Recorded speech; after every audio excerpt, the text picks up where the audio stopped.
नमस्कार, मैं तरुण वर्मा दिल्ली में क्लिनिकल साइकोलॉजिस्ट हूँ। इस वीडियो में मैं आपसे बड़ी इंटरेस्टिंग बात करूँगा, या ये कहें कि कोविड-19 के इलाज में एक ऐसे ट्रीटमेंट की बात करूँगा जिसको सुन के आपको हैरानी भी होगी और साथ साथ एक नई चीज़ पता चलेगी कि कैसे स्पीच थेरेपी जो है वह कोविड-19 के पेशेंट्स को रिकवर करने में हेल्प कर सकती है। या ये कहें कि गाना गाने से, संगीत बजाने से पेशेंट्स की रिहैबिलिटेशन की जा सकती है, उनकी जिनकी स्पीच जो है, लैंग्वेज जो है वो कोविड-19 की वजह से अफेक्ट हुई है। बहुत सारे पेशेंट्स ऐसे होते हैं जिनका कोविड-19 से इन्फेक्शन होने के कुछ समय बाद लैंग्वेज फंक्शंस जो हैं, बोलना, भाषा का इस्तेमाल करना, स्पीच कई तरह से अफेक्ट हो जाती है, जिसकी वजह से वे सही तरीके से बोल नहीं पाते या शब्दों का ठीक प्रकार से उच्चारण नहीं कर पाते या उनका इस्तेमाल नहीं कर पाते। ऐसे लोगों को अक्सर रिहैबिलिटेशन की ज़रूरत होती है, जिसमें कि उनको अपने जो लॉस्ट फंक्शंस होते हैं, खो गए फंक्शंस होते हैं, उनको दोबारा से रिकवर करने में, रीगेन करने में हेल्प की जाती है, उनकी रिहैबिलिटेशन की जाती है। ऐसे में अलग अलग सिम्टम्स के हिसाब से अलग अलग टाइप की थेरेपीज़ की जाती है। जैसे स्पीच के लिए स्पीच थेरेपी की जाएगी, अगर हाथ पैर में किसी तरीके की प्रॉब्लम्स हैं, सेंसरी प्रॉब्लम्स हैं, तो ऑक्यूपेशनल थेरेपी की जाएगी। किसी तरीके की कॉग्निटिव या कोई थिंकिंग रिलेटेड प्रॉब्लम्स हैं, इमोशनल प्रॉब्लम्स हैं, तो उसके लिए बिहेवियर थेरेपी या कोई साइकोथेरेपी की जाएगी। तो दवाओं के साथ साथ जो अलग अलग टाइप की जो थेरेपीज़ होती हैं वो भी की जाती हैं, जिसमें कि पेशेंट का रिहैबिलिटेशन किया जाता है, जिसमें कि उनके जो पुराने जो फंक्शंस हैं, जो पहले तो नॉर्मल काम करते थे पर कोविड इन्फेक्शन के बाद अब वो नॉर्मली काम नहीं करते, उन फंक्शंस को दोबारा से बेटर बनाने के लिए ये अलग अलग तरह की थेरेपीज़ दी जाती हैं। तो कुछ ऐसे केसेस रहे हैं इंडिया में अलग अलग हॉस्पिटल्स और रिहैब सेंटर्स पे, जहां ये देखा गया है कि जो कोविड-19 के इन्फेक्शन से जिन लोगों की आवाज़ या स्पीच या लैंग्वेज अफेक्ट हो जाती है, उनको गाना अगर गाया जाए, उनको अगर हेल्प की जाए कि वो गा गा कर अगर वो बोलना शुरू करें या स्पीच को दोबारा से रिकवर करें, तो वो अपनी स्पीच को पहले के जैसा बना सकते हैं, या भले ही पहले के जैसा ना भी बना पाए पर बहुत हद तक इंप्रूवमेंट ला सकते हैं। और ये बड़ी इंटरेस्टिंग और बड़ी ही यूनिक और अनयूजुअल फाइंडिंग है जो कि देखने में आ रही है कई जगहों पर। 48 साल के एक मेल आदमी पेशेंट हैं, तिरुपति स्वामी, जो कि मुंबई के उल्हासनगर में रहते हैं। उनका बहुत ही सक्सेसफुल ट्रीटमेंट किया गया अभी कुछ समय पहले स्पीच थेरेपी की मदद से, क्योंकि उनको कोविड-19 की वजह से स्ट्रोक हुआ था और उस स्ट्रोक की वजह से उनकी जो आवाज़ थी वो करीब करीब चली गई थी। साउथ मुंबई के, दक्षिणी मुंबई के वॉकहार्ट हॉस्पिटल में उनका ट्रीटमेंट किया गया। 4 हफ्ते तक उनकी जब स्पीच थेरेपी चली तो उन्होंने बहुत अच्छी इंप्रूवमेंट दिखाई और वो करीब करीब पहले के जैसे नॉर्मल फंक्शनिंग अटेन कर पाए, ऐसा डॉक्टरों का कहना है, ऐसा डॉक्टरों का देखना है, उन्होंने ऐसा ऑब्जर्व किया। डॉक्टरों का मानना है कि ये जो केस है ये एक एग्जाम्पल की तरह साबित हो सकता है, या एक एग्जाम्पल सेट करता है कि किस तरह से अगर सही तरह से अगर रिहैबिलिटेशन थेरेपी दी जाए, साथ ही साथ पॉजिटिव एटीट्यूड भी रखा जाए, एक होप रखी जाए, उम्मीद के साथ अगर हेल्दी तरीके से अगर इस तरीके की स्पीच थेरेपी को अगर अप्रोच किया जाए, तो बहुत सारे न्यूरोलॉजिकल डेफिसिट्स जो हैं, जो कि वक्त के साथ कोविड पेशेंट्स में देखने में आते हैं या बन जाते हैं, या किसी तरह से ऐसा भी देखा जाता है कि कोविड-19 के इन्फेक्शन को दूर करने के बाद कई महीनों के बाद भी उनमें न्यूरोलॉजिकल सिम्टम्स या डेफिसिट्स देखने में आते हैं। इस तरीके के कई सारे डेफिसिट्स को दूर करने में म्यूजिक या स्पीच या ऑक्यूपेशनल या कई तरीके की रिहैबिलिटेशन थेरेपीज जो है वो यूजफुल हो सकती हैं। इसका बहुत अच्छा एग्जाम्पल तिरुपति स्वामी के इलाज में देखा गया। स्वामी मतलब तिरुपति स्वामी एक सिंगर हैं और इंडियन ऑयल कॉरपोरेशन में IOC में काम करते हैं, वहां पर एम्प्लॉय भी हैं। उनको बुखार हुआ, खांसी हुई और बहुत थकान और वीकनेस होने लगी, जिसके लिए उन्होंने जब चेकअप कराया तो 8 अगस्त को, पिछले साल 8 अगस्त को उनको कोविड-19 पॉजिटिव का डायग्नोसिस दिया गया। उनको कोविड के एक केयर सेंटर में CCC में एडमिट कर दिया गया और 1 हफ्ते के बाद, 1 डेढ़ हफ्ते के बाद उनकी कंडीशन काफ़ी हद तक स्टेबल हो गई। पर हुआ ये कि 17 अगस्त के बाद, करीब करीब 9 या 10 दिन के बाद, उनमें एक अचानक से स्पीच इंपेयरमेंट देखी गई। आवाज़ की फंक्शनिंग कम हो गई, उनके बोलने की जो क्षमता है वो कम हो गई और उन्होंने देखा कि वो अपना राइट हैंड जो है, दायां हाथ जो है वो उठा नहीं पा रहे हैं, उसको हिला भी नहीं पा रहे हैं। शुरू शुरू में तो ये जो सिम्टम्स थे ये अनडायग्नोस्ड रह गए, इन पर ध्यान ही नहीं दिया गया। पर जैसे जैसे उनकी कंडीशन बहुत वर्स होती गई तो उनका एमआरआई स्कैन किया गया और उसके बेसिस पे पता चला कि उनको स्ट्रोक हुआ है, जिससे कि उनका जो लेफ्ट पार्ट जो है ब्रेन का वो अफेक्ट हो गया है, उसमें किसी तरीके की डैमेज देखी गई है। और लेफ्ट पार्ट में ही जो स्पीच एरिया है, लैंग्वेज एरिया है, उसमें भी डिसफंक्शन देखा गया, वो भी ब्रेन का हिस्सा जो है वो अफेक्ट हुआ है, जिस वजह से उनकी स्पीच जो है वो खत्म सी हो गई या कम हो गई। इस तरीके का जो स्पीच डिसफंक्शन है उसे अफेजिया कहते हैं। अफेजिया एक कम्युनिकेशन डिसऑर्डर होता है, या ये कहें कि लैंग्वेज और स्पीच की इसके अंदर इंपेयरमेंट होती है, जिसमें पेशेंट के लिए शब्दों का सही प्रकार से इस्तेमाल करना, प्रयोग करना बहुत मुश्किल हो जाता है, जिसकी वजह से वह ठीक तरीके से बोल नहीं पाता, कम्युनिकेट नहीं कर पाता, और साथ ही साथ उसकी जो लिखने और पढ़ने की जो क्षमता है वो भी अफेक्ट हो जाती है।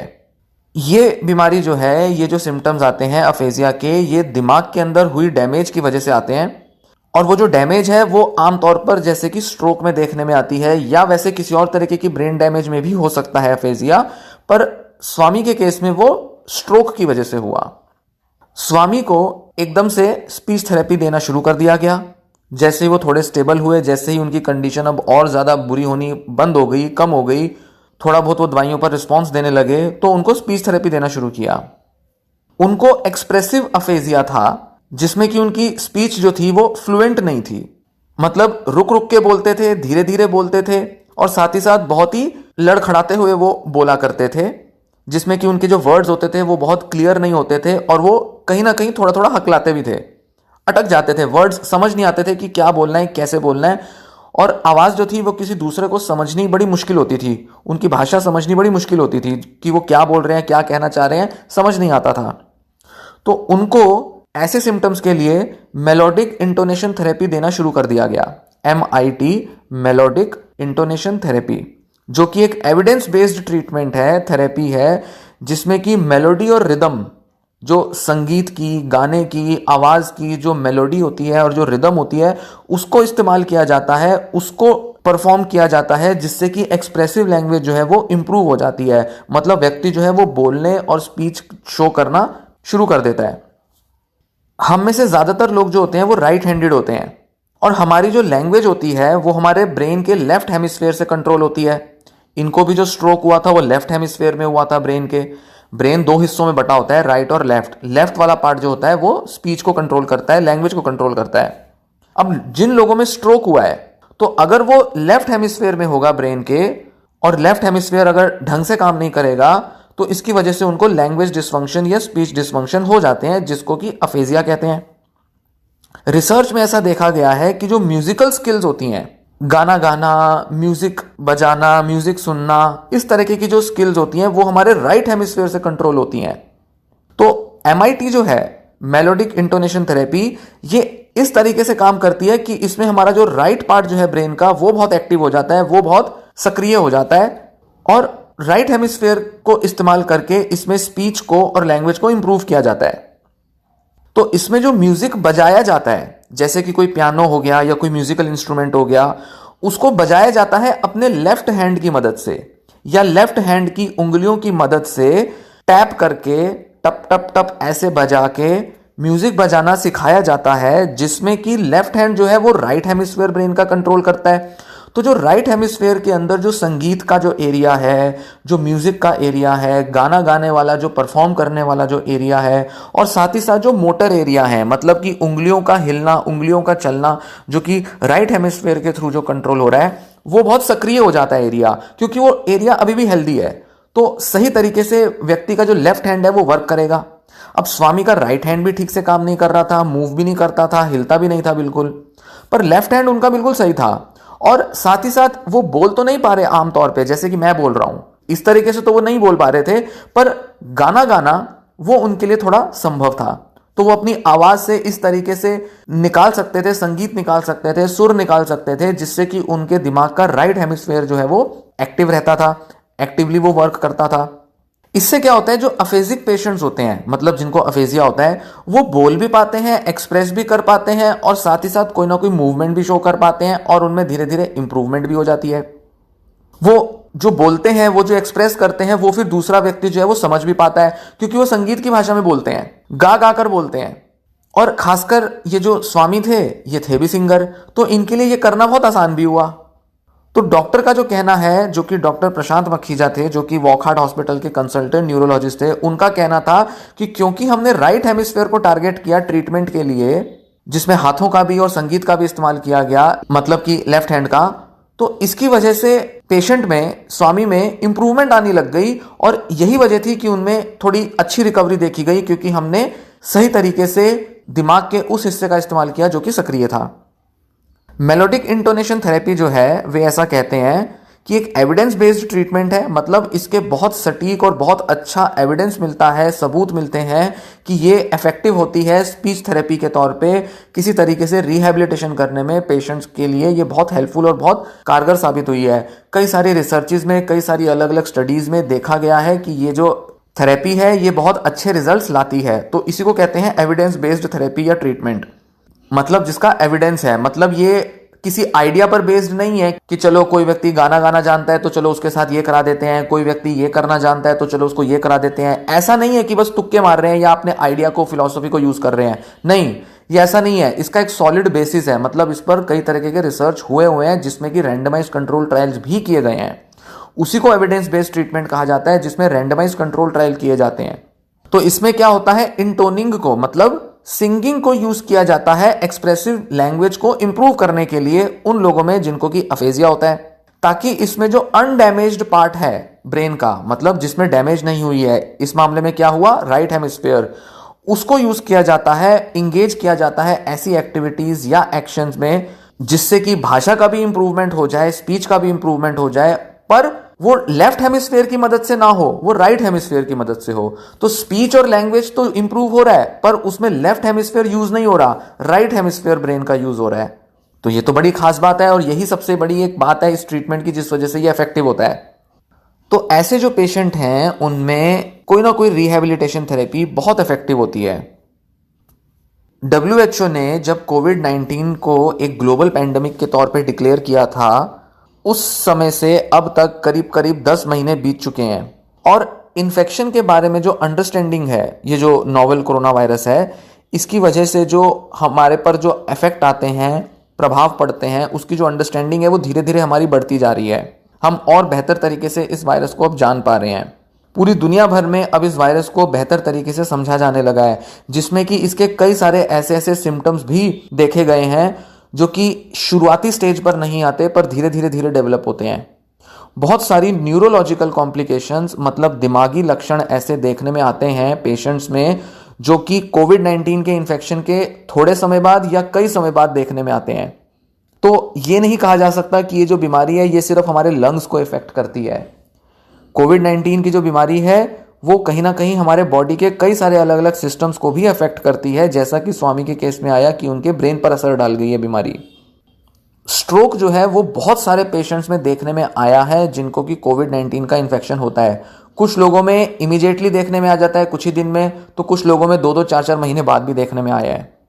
स्ट्रोक के जो पेशेंट होते हैं उनके ट्रीटमेंट के लिए जो समय होता है, ड्यूरेशन होता है, वो बहुत इंपॉर्टेंट होता है। मतलब स्ट्रोक के ऑनसेट के बाद कितना समय है ऐसा जो पेशेंट ने बिताया है जिसमें उसने ट्रीटमेंट नहीं लिया, ये बहुत मैटर करता है उसकी रिकवरी में। कई महीने बीत जाने के बाद अगर उसकी थेरेपी की जाए तो रिकवरी जल्दी नहीं हो पाती, अच्छी रिकवरी भी नहीं हो पाती। पर अगर इमीडिएटली उसकी थेरेपी शुरू कर दी जाए स्ट्रोक आने के कुछ ही टाइम बाद, तो रिकवरी जो है वो बहुत अच्छी होती है, और ज्यादातर मामलों में तो कंप्लीट रिकवरी हो जाती है अगर जल्दी ट्रीटमेंट शुरू कर दिया जाए तो। इसलिए बहुत जरूरी है कि जब भी पेशेंट को स्ट्रोक आए कोविड-19 के इन्फेक्शन के कुछ समय बाद, तो वो जल्दी से जल्दी डॉक्टर्स को दिखाएं और अपनी थेरेपी शुरू करें। अपना जो मेडिकल ट्रीटमेंट है वो भी जल्दी से जल्दी शुरू करें, उसको इग्नोर ना करें, नेग्लेक्ट ना करें। जो डॉक्टर्स हैं जिन्होंने की स्पीच थेरेपी की थी स्वामी की, उन्होंने ऐसा देखा या उन्होंने ऐसा ऑब्जर्व किया कि स्वामी जो था वो ना ही केवल स्पीच थेरेपी कराने के प्रति मोटिवेटेड था, उनका जो एटीट्यूड था वो भी बहुत पॉजिटिव था। मतलब वो जानते थे, समझते थे कि मैं इस थेरेपी से ठीक हो सकता हूं और मैं ठीक हो जाऊंगा। उनमें नकारात्मक सोच नहीं थी। वे ना ही सिर्फ उन एक्सरसाइजेस को रेगुलरली करते थे, वो ये जानते भी थे कि मैं इन एक्सरसाइजेस को करके ठीक भी हो जाऊंगा। वो डॉक्टर्स पर भी बहुत भरोसा करते थे और ट्रीटमेंट पर भी भरोसा करते थे। उन्होंने ट्रीटमेंट को पूरा समझ लिया था, जान लिया था, और ट्रीटमेंट को समझने जानने के बाद वो उसको बहुत डेडिकेशन के साथ फॉलो करते थे। सबसे अच्छी चीज़ जो यहाँ पर रही वो ये कि वो खुद भी सिंगर थे, खुद भी म्यूज़िक और सिंगिंग को पसंद करते थे। तो ये जो थेरेपी है ये उन पर बहुत सही तरीके से काम कर गई। म्यूज़िक और सिंगिंग के प्रति जो उनका इंटरेस्ट था, इस वजह से वो बहुत ईजिली और बहुत जल्दी इसे अडेप्ट भी कर पाए, जिससे कि उनकी रिकवरी जो थी वो बहुत स्पीडी हुई, मतलब जल्दी हुई, और साथ ही साथ वो नॉर्मल फंक्शनिंग को भी बहुत जल्दी रिटेन कर पाए, एक्वायर कर गए। एक्सपर्ट्स जो हैं, न्यूरोलॉजिस्ट जो हैं, वो ये मानते हैं कि स्ट्रोक के बाद ये जो रिहैबिलिटेशन थेरेपी है यही सबसे अच्छा, सबसे ज़रूरी तरीका होता है जिससे कि पेशेंट जो है वो अपने जो न्यूरोलॉजिकल डेफिसिट होते हैं उनको इम्प्रूव कर सकता है, उनसे रिकवर कर सकता है। दवाओं से ये जो डेफिसिट्स हैं ये पूरी तरह से नहीं जाते, ना के बराबर इनमें इम्प्रूवमेंट आती है। केवल और केवल रिहैबिलिटेशन थेरेपी से ही इस तरह के सिम्टम्स को दूर किया जा सकता है। ये जो नॉर्मल फंक्शंस होते थे एक समय पहले तक, स्ट्रोक से पहले तक, उनको रिकवर करने में, उनका जो लॉस हुआ है उनको पहले जैसा बनाने में केवल और केवल रिहैबिलिटेशन थेरेपीज ही हेल्पफुल होती हैं, जैसे कि स्पीच थेरेपी, ऑक्यूपेशनल थेरेपी या कुछ दूसरे टाइप की थेरेपीज जो हैं। अभिषेक श्रीवास्तव, जो कि कोकिलाबेन अंबानी हॉस्पिटल के, जो कि मुंबई में है, उसके सेंटर फॉर रिहैबिलिटेशन के हेड हैं, उनका ऐसा कहना है कि जो ब्रेन है वो हमारा एक कंप्यूटर की तरह होता है जिसमें बहुत सारे इलेक्ट्रिकल सर्किट होते हैं जिनको कि हम न्यूरॉन कहते हैं, जो कि हमारे ब्रेन के सेल्स होते हैं। ये सारे के सारे सेल्स जो हैं ये आपस में कनेक्टेड होते हैं,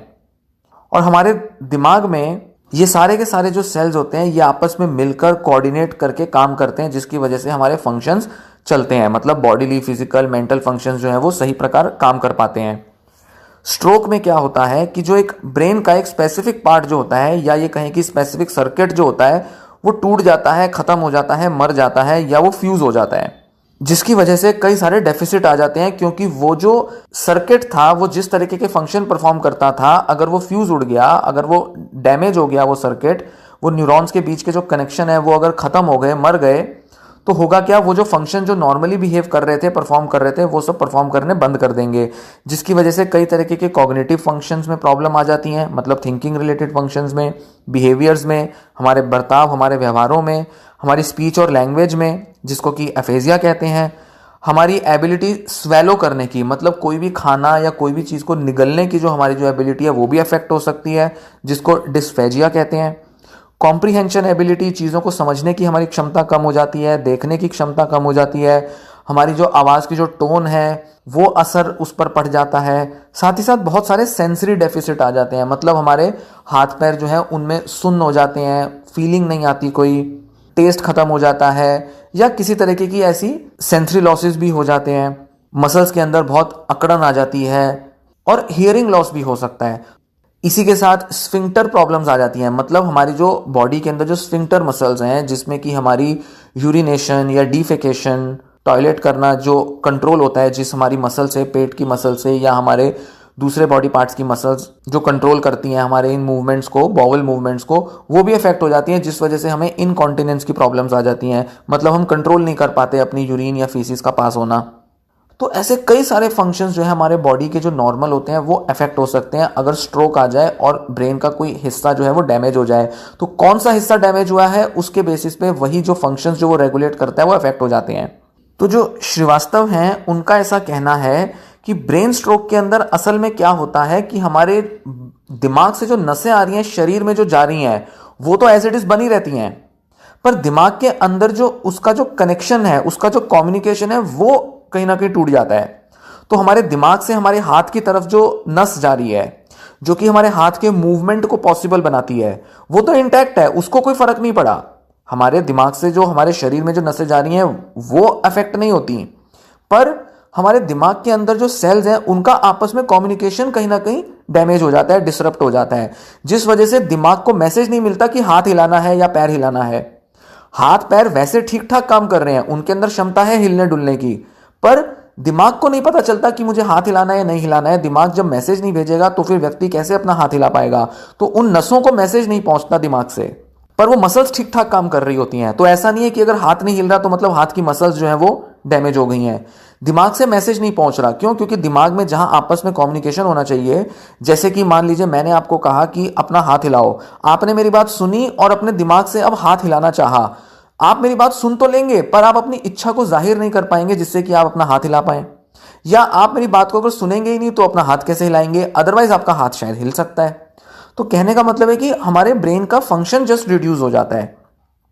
अगर हम बार बार एक्सरसाइज करें, थेरेपी लें, रिहैबिलिटेशन थेरेपी लें, तो उससे होता क्या है कि हम ब्रेन को बार बार सिग्नल देते रहते हैं, और वो जो सिग्नल है वो ब्रेन को फोर्स करते हैं या बार बार उसको मोटिवेट करते हैं कि वो अपने सिग्नल्स को इंप्रूव करे। और वो सिग्नल्स को कैसे इंप्रूव करता है, वो ऑल्टरनेटिव सर्किट बना लेता है। स्ट्रोक से दिमाग का एक हिस्सा तो डैमेज हो गया, उस जगह से तो एकदम से जैसे कहें कि रास्ता ब्लॉक हो गया, वहां से तो रास्ता नहीं खुलेगा। तो दिमाग क्या करता है, ऑल्टरनेटिव सर्किट बनाता है। दिमाग अलग रास्ते ढूंढ लेता है, अलग तरीके से रास्ता ढूंढता है, रास्ता खोजता है, नई सड़कें बनाता है, नए रूट्स, नए इलेक्ट्रिकल सर्किट बनाता है, जिससे कि जो हम ब्रेन को बार बार सिग्नल दे रहे हैं वो दिमाग के दूसरे हिस्सों में पहुंचा सके, और फिर बाकी जो फंक्शन है वो फिर से नॉर्मली वर्क कर सकें। ये करता है हमारा दिमाग, ये करती हैं थेरेपीज।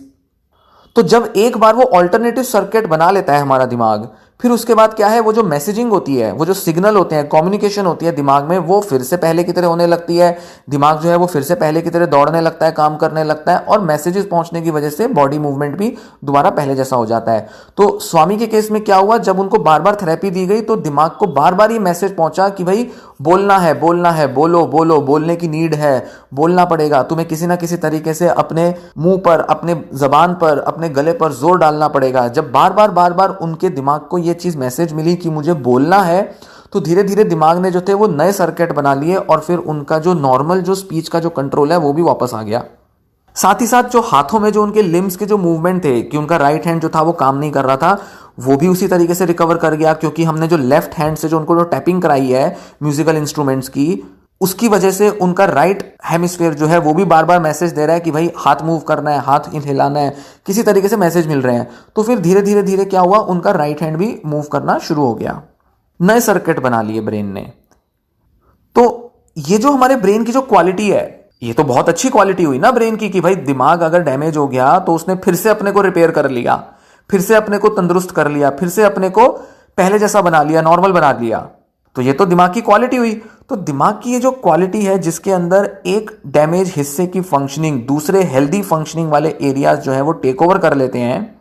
मतलब दिमाग के जो नॉन डैमेज्ड पार्ट्स हैं वो डैमेज पार्ट के फंक्शंस को रिकवर कर लेते हैं, उनको अपना लेते हैं, उनको डेवलप कर लेते हैं। इस ब्रेन की जो फीचर है, क्वालिटी है, इसको हम न्यूरोप्लास्टिसिटी कहते हैं। स्ट्रोक के ट्रीटमेंट में जब रिहैबिलिटेशन थेरेपीज वर्क करती हैं वो इसी तरीके से करती हैं, वो न्यूरोप्लास्टिसिटी की वजह से ही करती हैं। न्यूरोप्लास्टिसिटी का मतलब होता है कि हमारा जो ब्रेन है वो प्लास्टिक है। प्लास्टिक का मतलब है कि वो लचीला है, उसको मॉडिफाई किया जा सकता है, उसको बदला जा सकता है। साइंस की भाषा में प्लास्टिसिटी का मतलब होता है कोई ऐसी चीज जिसको मॉडिफाई किया जा सके। जैसे प्लास्टिक जो होता है वो रिसाइकल किया जा सकता है, तो एक प्लास्टिक की चीज को अगर पिघला दिया जाए उससे कोई दूसरी चीज बनाई जा सकती है। तो दिमाग में भी जब हम न्यूरोप्लास्टिसिटी कर रहे हैं, मतलब दिमाग के जो सेल्स हैं, कोशिकाएं हैं, उनको एक काम कराने की जगह हम दूसरा काम भी करा रहे हैं, ये न्यूरोप्लास्टिसिटी कही जाती है। मतलब ऐसा नहीं है कि दिमाग के एक हिस्से के जो कोशिकाएं हैं, न्यूरॉन्स हैं, वो एक ही काम करेंगी। वो अगर डैमेज भी हो गई हैं तो दूसरे हिस्से में जो सेल्स हैं, कोशिकाएं हैं, जो वैसे तो कुछ और काम कर रही हैं, पर उनको भी वो डैमेज पार्ट वाले सेल्स का काम करवाना सिखाया जा सकता है। ये न्यूरोप्लास्टिसिटी है, मतलब उनको मॉडिफाई कर दिया गया। मतलब वही सेल्स जो पहले एक काम करते थे अब वो दूसरा काम भी करना शुरू कर देते हैं, तो उनके अंदर मॉडिफिकेशन हो गई, चेंज हो गई, यानी कि वो जो ब्रेन के सेल्स थे, ब्रेन के एरियाज थे, वो प्लास्टिक नेचर के थे, बदलाव कर सकते थे उनमें, वो खुद को बदल सकते थे। वैसे तो न्यूरोप्लास्टिसिटी अब थोड़ा पुराना कॉन्सेप्ट हो चुका है, पर इस पर जो रिसर्चेज हैं वो अभी भी जारी हैं, और बहुत सारी इनकी एप्लीकेशंस जो हैं वो देखी जाती हैं अलग अलग बीमारियों के इलाज में, अलग अलग मेंटल या न्यूरोलॉजिकल डिसऑर्डर्स के ट्रीटमेंट में इनकी एप्लीकेशन देखी जाती है। बहुत सारी किताबें लिखी गई हैं, बहुत सारे रिसर्च हो चुके हैं, बहुत सारे जर्नल्स हैं जो केवल न्यूरोप्लास्टिसिटी पर ही रिसर्च छापते हैं। तो इस पर बहुत तरक्की हो चुकी है, और भी बहुत सारी तरक्की अभी होनी बाकी है। ब्रेन बहुत कॉम्प्लेक्स, बहुत कॉम्प्लिकेटेड ऑर्गन है, उसको अभी भी साइंटिस्ट जो है वो ढंग से समझ रहे हैं। और न्यूरोप्लास्टिसिटी जो है ये तो ब्रेन की बहुत ही अच्छी क्वालिटी है, बहुत ही शानदार, बहुत ही ज्यादा चमत्कारी और रेवोल्यूशनरी क्वालिटी है, जिससे कि हम दिमाग के डैमेज हिस्सों को भी किसी ना किसी तरीके से रिपेयर कर रहे हैं। भले ही वो हिस्सा रिपेयर नहीं हो रहा, पर दिमाग के बाकी के हिस्से जो है उसका काम कर रहे हैं, तो एक तरीके से हमारे जो फंक्शंस हैं वो रिपेयर हो जाते हैं।